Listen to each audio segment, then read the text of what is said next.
La famille, tentative de coup d'État au Tchad juste après que le gouvernement tchadien a exigé le départ des forces françaises d'ici au 31 janvier 2025. Camarades peuple d'Afrique, peuple du Tchad, mes chers frères, c'est l'heure est grave.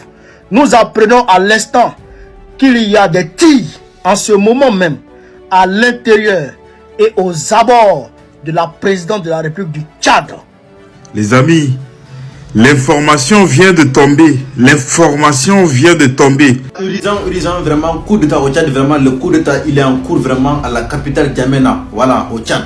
Selon l'explication, il y a plusieurs tueurs, vraiment, selon Emmanuel Macron, tous les présidents qui savent qu'il a démenti Emmanuel Macron, il y aura le coup d'État. Chers abonnés, l'heure est grave au Tchad en ce moment. Une situation très inquiétante se passe depuis hier à la présidence du Tchad. Je vous laisse d'abord écouter cet extrait et on revient après pour la conclusion. Camarades peuple d'Afrique, peuple du Tchad, mes chers frères, c'est l'heure est grave. Nous apprenons à l'instant qu'il y a des tirs en ce moment même à l'intérieur et aux abords de la présidente de la République du Tchad.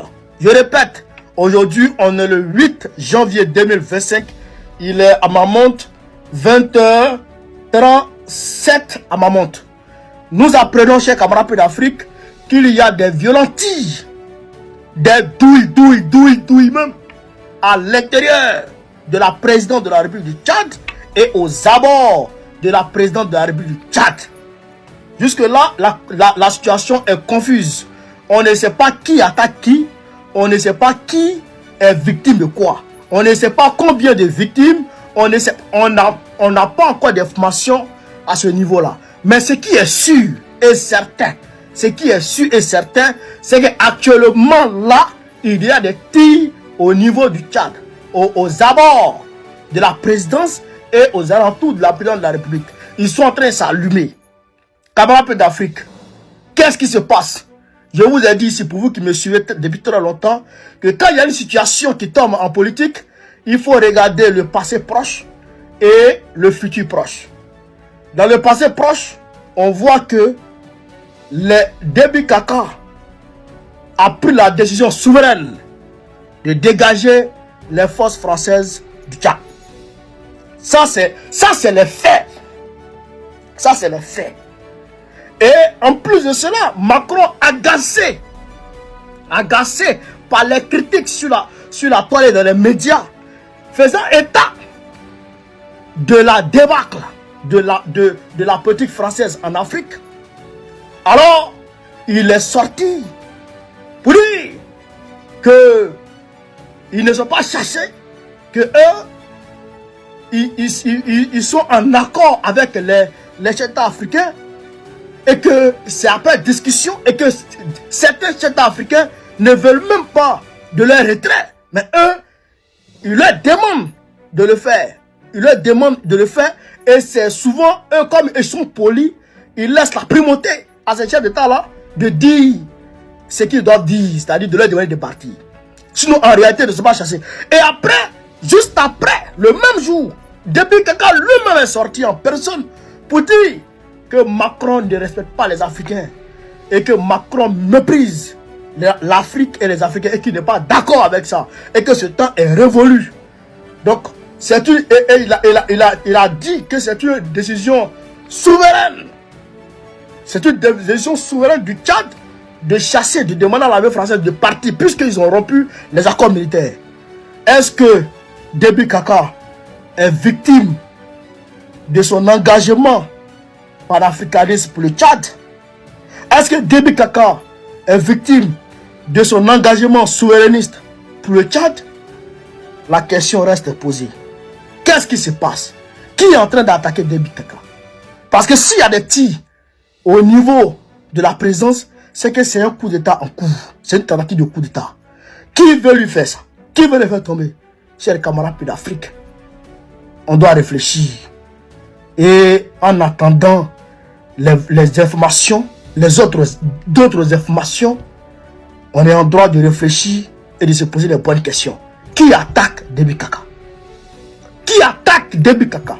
Et pourquoi on attaque Déby Kaka?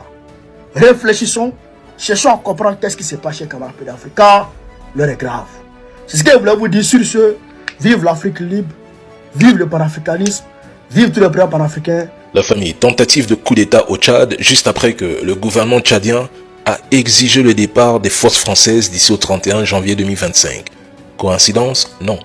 Mais on vous répète que la France ne comprend qu'un seul langage, celui de la force. Et bien sûr, vous allez encore nous dire ici que le problème, c'est la Russie. Et vous croyez vraiment que les Français veulent quitter l'Afrique aussi facilement? Mais non. Mais regardez par exemple ce qu'ils continuent de faire dans les pays de l'AES. Des tentatives de déstabilisation incessantes. Tous les pays qui oseront s'aligner derrière l'idéologie véhiculée par l'AES et le Tchad seront systématiquement attaqués ou déstabilisés. La France a décidé de lancer son offensive et la France recule pour mieux bondir comme un lion sur sa proie. Le gouvernement tchadien doit être extrêmement vigilant car cette décision historique d'Idriss Déby n'arrange ni Paris ni ses alliés occidentaux. Ils activeront tous les leviers, y compris les terreaux pour plonger le Tchad dans le chaos. Et même ça a commencé. Le président Emmanuel Macron était clair.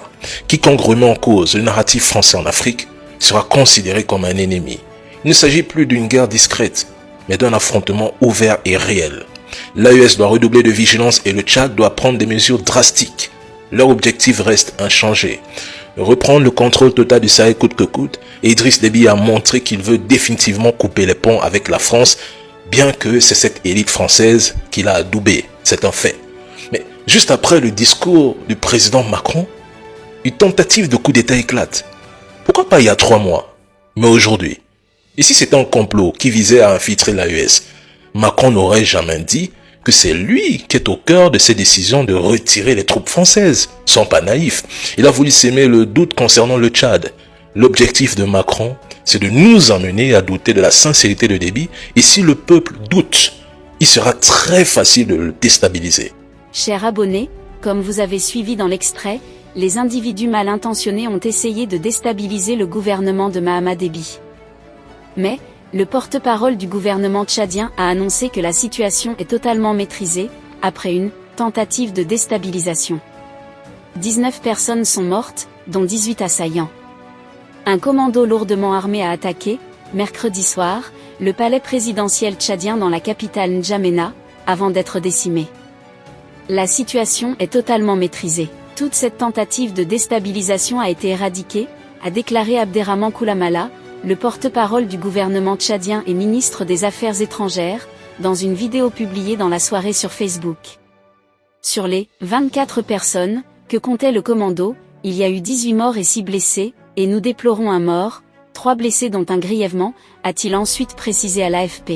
Interrogé ensuite sur la télévision nationale, le ministre a estimé que l'attaque n'était probablement pas terroriste, alors que des rumeurs insistantes évoquaient une possible attaque des djihadistes de Boko Haram, et qu'elle avait été menée par un ramassis de pieds nickelés, drogués et alcoolisés venus en civil d'un quartier pauvre du sud de la ville avec des armes, des coupes-coupes, machettes, notes de la rédaction, et des couteaux.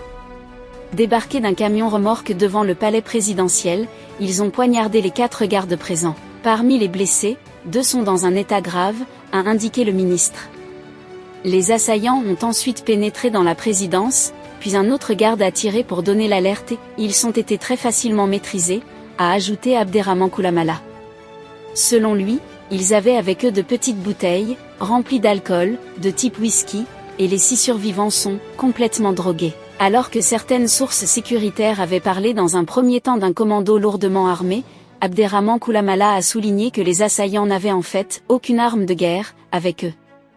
Au final, c'est une attaque complètement désespérée, assez incompréhensible et sans motif sérieux, a-t-il déclaré, en soulignant, pour rassurer la population dans ce pays à l'histoire jalonnée de coups d'État et d'attaques rebelles, qu'aucune menace ne pèse actuellement sur le pays et ses institutions. L'attaque a eu lieu quelques heures après la visite à N'Djamena du ministre chinois des Affaires étrangères, Wang Yi, qui a eu plusieurs entretiens avec des dirigeants tchadiens, dont un à la présidence avec le chef de l'État Mahama Idriss Déby Itno.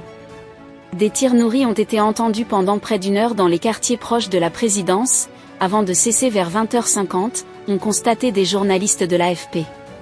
Toutes les voies menant vers la présidence ont été rapidement fermées à la circulation. Des chars ont été déployés dans les rues, dont l'un devant le commissariat central, et des policiers en armes postés aux angles des rues. Dans ces quartiers du centre de la capitale, les gens, visiblement inquiets, se sont pressés de reprendre leurs voitures ou motos pour rentrer chez eux. Chers abonnés, À titre de rappel, le Tchad a annoncé par surprise à la fin novembre dernier qu'il mettait fin à l'accord militaire entre Paris et N'Djamena, actant la fin de 60 ans de coopération militaire depuis la fin de la colonisation française. Cette situation survenue après la prise de décision du départ de l'armée française au Tchad inquiète plusieurs internautes. Les amis, c'est là en quelque sorte l'information que nous avons pour vous aujourd'hui. Que pensez-vous de cette situation? Laissez votre avis en commentaire.